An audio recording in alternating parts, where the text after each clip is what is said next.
Minasan, konnichiwa. Kembali lagi dengan saya Putih yang kali ini akan membahas pola kalimat N4 dengan metode Gakushudo yang cepat, mudah, dan praktis. Oke Minasan, sebelum kita lanjutkan ke materi berikutnya yaitu di pola kalimat 52. Ya. Nah, sekarang kita review dulu ya di materi nomor 51. Kita sudah belajar kata kerja te moraimasu ya. Artinya adalah dikan. Ya, contohnya diajarkan, dibacakan, dituliskan dan lain-lain. Maksudnya, si penerima mendapatkan suatu keuntungan dari perlakuan atau dari tindakan seseorang. Seseorang yang di sini maksudnya adalah si pemberi. Ya, jadi penerima mendapatkan suatu keuntungan dari suatu perlakuan atau tindakan yang dilakukan oleh si pemberi. Ya, kalau si pemberinya adalah orang-orang yang usianya setara, seusia, ya, atau yang kita mungkin sudah lebih akrab gitu ya. Nah, kita bisa menggunakan kata kerja te moraimasu. Ya, sedangkan kalau pemberinya adalah orang-orang yang lebih kita hormati, orang-orang yang usianya lebih tua dari kita, atau mungkin yang kurang akrab, ya, kita bisa menggunakan kata kerja te itadakimasu, ya, yang merupakan bentuk merendah. Ya. Nah, untuk lebih jelasnya kita lihat ke contoh kalimatnya ya. Saya minta dibantu oleh dia, ya, dianya laki-laki ya. Sekali lagi ya, saya minta dibantu oleh dia. Saya minta dibantuin atau saya dibantuin oleh dia. Ya, kira-kira bahasa Jepang gimana nih minasan? Ya, dia laki-laki kare ya. Bantu bahasa Jepangnya adalah tesudaimasu. Ya, jadi minta dibantu atau dibantukan, dibantuin ya. Tesudaimasu ganti ke bentuk te menjadi tesudate. Ya, jadi minta dibantu atau dibantuin ya, bahasa Jepangnya adalah tetsudate moraimasu ya. Jadi kalimat lengkapnya saya minta dibantu oleh dia atau saya minta dibantuin oleh dia ya. Bahasa Jepangnya adalah kare ni tetsudate moraimasu. Ya. Oke, satu contoh kalimat lagi ya yang sudah saya berikan sebagai PR minggu lalu. Ya. Kalimatnya seperti ini. Tepat saat bahaya, saya sudah dibantu oleh orang yang tidak dikenal. Ya. Tepat saat bahaya, saya sudah dibantu oleh orang yang tidak saya kenal. Nah, kira-kira bahasa Jepang bagaimana ini minasan? Ya. Tepat saat bahaya. Ya, bahaya adalah abunai. Ya, jadi tepat saat bahaya bahasa Jepangnya adalah abunai tokoro de. Ya. Lalu orang yang tidak dikenal bahasa Jepangnya shiranai hito. Ya, lalu dibantu ya, dibantu bahasa Jepangnya adalah selain tetsudaimasu kita juga bisa menggunakan tasukemasu ya.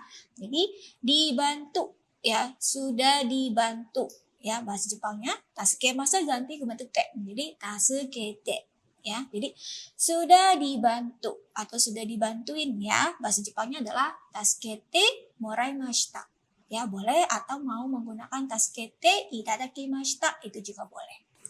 Jadi kalimat lengkapnya, tepat saat bahaya, saya sudah dibantu oleh orang yang saya tidak kenal. Bahasa Jepangnya adalah abunai tokoro de shiranai hito ni tasukete moraimashita atau tasukete itadakimashita.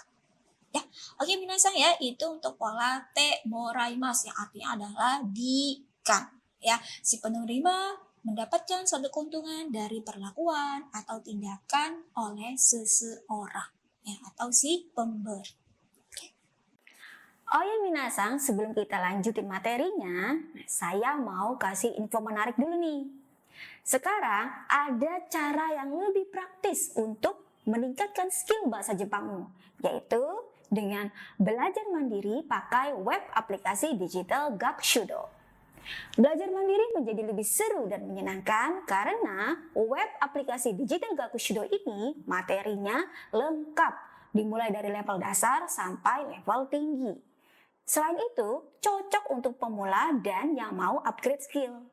Dan tentu saja, praktis, ekonomis. Bisa belajar di mana saja dan kapan saja. Ya, untuk info lebih lengkapnya, ayo langsung aja ya DM ke Instagram Gakushudo. Cus! Berikutnya di pola nomor 52, kita akan belajar kata kerja te shimaimasu ya. Nah, kata kerja te shimaimasu ini sebenarnya kalau dicari padanan arti bahasa Indonesianya itu kita akan merasakan kesulitan ya. Karena kata kerja te shimaimasu ini memiliki makna ya. Maknanya ada dua ya. Yang pertama, maknanya adalah suatu perbuatan yang selesai atau tuntas atau habis, ya. Sedangkan yang kedua, maknanya keadaan yang tidak diharapkan atau yang disesali, ya. Oke. Atau mungkin dalam keseharian ya kita bisa memakai aduh gitu ya. Aduh, waduh gitu, ya. Nah, untuk lebih jelasnya kita lihat ke contoh kalimatnya ya dari makna yang pertama ya. Perbuatan yang selesai, tuntas atau habis ya. Contohnya, saya sudah makan semuanya sampai habis. Nah, ya, kira-kira bahasa Jepangnya gimana nih minasan? Ya, semuanya bahasa Jepangnya adalah zenbu ya. Lalu makan tabemasu ya. Makan sampai habis bahasa Jepangnya. Nah, tabemasnya ganti dulu ke bentuk te menjadi tabete. Jadi makan sampai habis bahasa Jepangnya adalah tabete shimaimasu ya. Jadi kalimat lengkapnya saya sudah makan semuanya sampai habis. Bahasa Jepangnya adalah zenbu tabete shimaimashita. Oke. Dan yang kedua ya, contohnya untuk makna yang keadaan yang tidak diharapkan atau yang menyatakan penyesalan ya dari si pembicara. Ya. Kalimatnya seperti ini ya. Akhir-akhir ini saya sudah menjadi gemuk. Ya, kira-kira bahasa Jepangnya apa ini minasan? Akhir-akhir ini bahasa Jepangnya saikin. Ya. Gemuk bahasa Jepangnya futorimasu. Ya, jadi sudah menjadi gemuk. Nah, sudah menjadi gemuk itu kan merupakan sesuatu yang tidak diharapkan di sini ya konteksnya ya, tidak diharapkan atau menyatakan penyesalan si pembicara ya.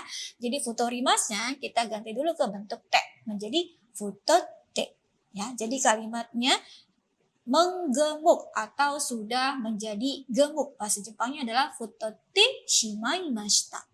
Ya, jadi kalimat lengkapnya, akhir-akhir ini saya sudah menjadi gemuk. Bahasa Jepangnya adalah saikin futotte shimaimashita.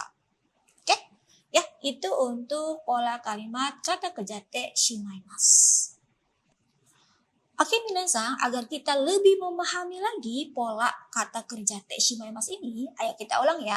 Tadi kalimatnya ya, yang pertama dengan menggunakan makna perbuatan yang selesai, tuntas, habis ya. Kalimatnya seperti ini. Saya sudah makan semuanya sampai habis. Bahasa Jepangnya adalah, masih ingat minasan? Dozo. Oke, bagus. Zenbu tabete shimaimashita. Oke, bagus. Lalu contoh yang kedua dengan menggunakan makna keadaan yang tidak diharapkan atau menyatakan penyesalan si pembicara. Ya, kalimatnya akhir-akhir ini saya sudah menjadi gemuk. Nah, tadi masih ingat minasan bahasa Jepang gimana? Dozo. Oke, bagus. Saikin futotte shimaimashita. Ya. Oke, satu lagi ya, saya akan berikan contoh kalimat lagi untuk PR biar minasan semakin memahami pola kata kerja te shimaimasu ini. Ya, kalimatnya seperti ini. Saya sudah menghilangkan kartu bank dan sudah kesusahan. Atau, aduh, saya sudah menghilangkan kartu bank dan sudah kesusahan. Nah, kalimat ini kan menyatakan suatu yang tidak diharapkan atau merupakan penyesalan dari si pembicara kan. Nah, kira-kira bahasa Jepangnya bagaimana? Minasan bisa tulis di kolom komentar. Ya, kalau ada yang ditanyakan juga silakan minasan tuliskan di kolom komentar. Oke? Oke minasan, sekian untuk pertemuan kita kali ini yang membahas kata kerja te shimaimasu yang mempunyai dua makna. Yang pertama, suatu perbuatan yang selesai, tuntas, habis. Ya, dan yang kedua, maknanya adalah keadaan yang tidak diharapkan atau menyatakan penyesalan si pembicara. Ya, kalau ada yang ditanyakan, silakan tulis di kolom komentar. Terima kasih ya sudah belajar dengan baik hari ini. Sampai jumpa di pertemuan berikutnya. Tetap semangat ya belajar bahasa Jepangnya. Kyo, osukare sama deshita. Mata aimashou ne. Ganbatte ne. Ja ne.